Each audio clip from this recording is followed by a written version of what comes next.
मारना, इसको कत्ल कर दो, मार डालो इसको, मार डालो। रुक जाओ सब। हमने अहिंसा के वास्तविक अर्थ को ग्रहण किया है। निरीह लोगों के विरुद्ध अस्त्र धारण न करना और अत्याचारियों के विरुद्ध संग्राम करना ही अहिंसा है, जिस व्रत का हमने पालन किया है।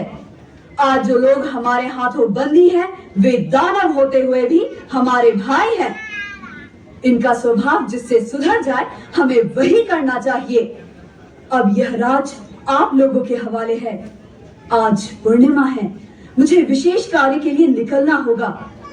मैं पक्षीराज और अपने भाइयों की मुक्ति के लिए यहाँ आया था, जो आप लोगों के सहयोग से मैं इन्हें प्राप्त कर पाया। अभी मुझे उस फूल चोर को पकड़ने जाना होगा। उसने वादा किया था, आज रात वो जरूर आएगा।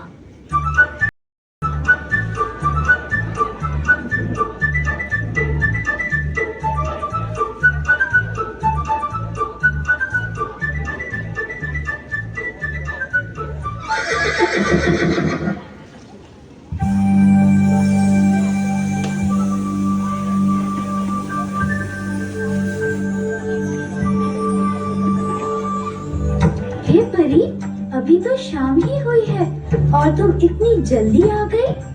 उस दिन चांदनी रात में भी राजकुमार की सुंदरता ठीक से देख ना सकी। वो जरूर यही कहीं छुपा होगा।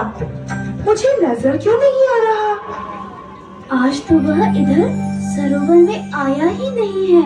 बस वही किनारे पर अपने घोड़े पर चढ़ा बैठा है।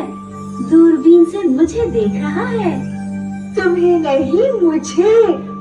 आखिरकार इस राजकुमार ने हार मान ही ली, जो सरोवर में उतरा ही नहीं। आओ, राजकुमार को चिढ़ाते हुए परिलोक को चलते हैं।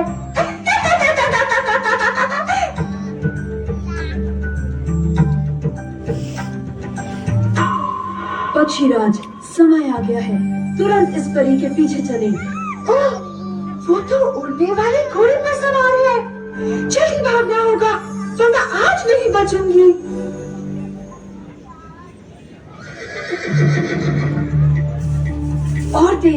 और तेज पक्षीराज, और तेज। आज इसे समझ में आ गया कि आकाश राज्य में भी इसके प्रतिद्वंदी हैं। परी उड़ी जा रही थी, राजकुमार भी उड़ा जा रहा था। बादलों का राज्य पार कर, चांदनी का राज्य लांघ कर, तारों, नक्षत्रों, ग्रहों, उपग्रहों के बीच से होकर शीतल चांदनी रात को वे उड़े चले जा रहे थे। निहारिकाओं के वक्षस्थल को भेद कर, छाया पथ के ऊपर से होकर राजकुमार खूब समझ रहा था, परी अब थक चुकी है। जी जान से वो पंखों के झपट्टे मार रही थी। लगता था परी अब उड़ नहीं सकेगी। तभी राजकुमार ने परी का हाथ पकड़ लिया। फूल चोर, कहाँ भागी जा रही हो? चुप रहने से काम नहीं चलेगा। बोलो, तुम फूल क्यों चुराया करती थी? राजकुमार, वो तो बस मेरा शौक है।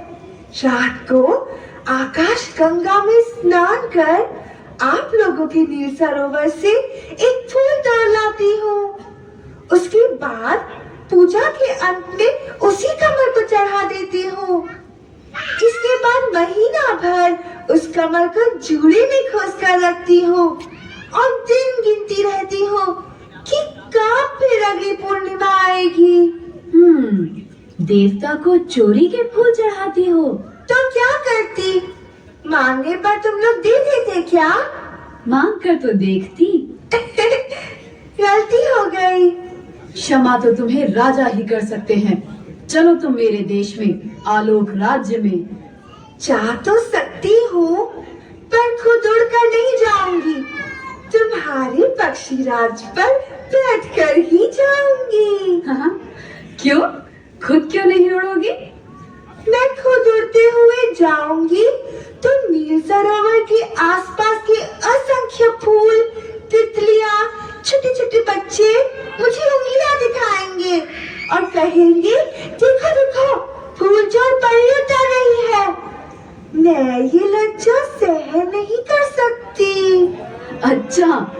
तो तुम अब और फूल चोर नहीं कहलाना चाहती? नहीं। ठीक है, आ जाओ मेरे पक्षी राज पर। राजकुमार को लगा परी सचमुच पछतावा कर रही है, सो वो परी को अपने साथ पक्षी राज पर बैठा ले आया। उसी नील सरोवर के किनारे जहां आते ही सभी बच्चों और नील सरोवर में और इसके आसपास बसने वाले छोटे छोटे जीवों ने राजकुमार को घेर लिया।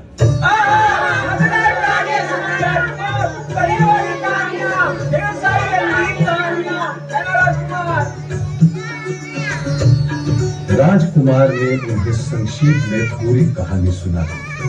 सिर्फ एक ही बात नहीं बताई कि ये परी ही फूल चोर है, क्योंकि कहने के समय राजकुमार को लगा कि कहानी जितनी आगे बढ़ रही है, परी का चेहरा उतना ही लाल हो उठता है। इसके बाद फिर कभी नील सरोवर के स्वर्ण कमल की चोरी नहीं हुई। स्वर्ण कमल के रूप में आलोक राज्य का सुख वैभव भी वापस लौट आया।